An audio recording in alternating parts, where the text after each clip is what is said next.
ทุกคนมื้อนี้เฮามีความรู้ดีๆมาแชร์ให้รู้ไปนำกันเนาะสำหรับครีเอเตอร์มือใหม่ของเฮาหลายๆคนอาจจะรู้แล้วว่าหรือว่าอาจจะได้ยินแล้วว่าการสร้างรายได้จากเฟซบุ๊กจริงเนาะสร้างได้จริงแต่ต้องมีผู้ติดตามเท่าใดจั่งสามารถสร้างรายได้จากเนื้อหาได้ก็รู้กันแล้วว่าการสร้างรายได้จากเฟซบุ๊กสิ่งสำคัญคือสร้างรายได้จากเนื้อหาเนาะ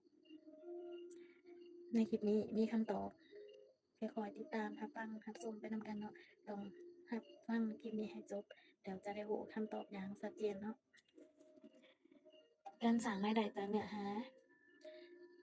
ขั้นต่ำเนาะ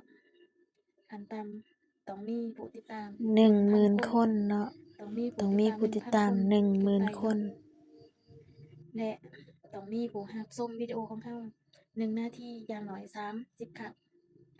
ต้องมีผู้รับชมวิดีโอของเรา1 นาทีอย่างน้อย30 ครั้งเนาะในช่วงเวลา60 วันทุกคนฟังมาฮอดนี่แล้วคิดว่ายากบ่ฟังอาจจะยากเนาะแต่ถ้าเราปฏิบัติคอยปฏิบัติไปทีละลำดับคอยเฮ็ดคอยทำอย่างสม่ำเสมอเดี๋ยวมันก็ผ่านไปเองเนาะในนี้นอกจาก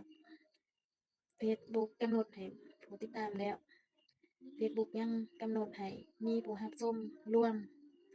600,000 นาทีในระยะเวลา60 วัน600,000 นาทีในระยะเวลา60 วันที่ผ่านมาเนาะและสิ่งที่สำคัญอีกอย่างหนึ่งเพื่อนๆทุกคนที่ว่าเป็นครีเอเตอร์เนาะเราต้องมีน้ำใจเนาะเราต้องมีปฏิสัมพันธ์กับหมู่เพื่อนในเฟซหรือว่าหมู่เพื่อนที่มีคุณภาพก็คือเพื่อนครีเอเตอร์ของเราเนาะเราต้องมีปฏิสัมพันธ์ร่วมกันบ่เลื่อนผ่านเนาะในคลิปนี้หากทุกคนคิดว่ามีประโยชน์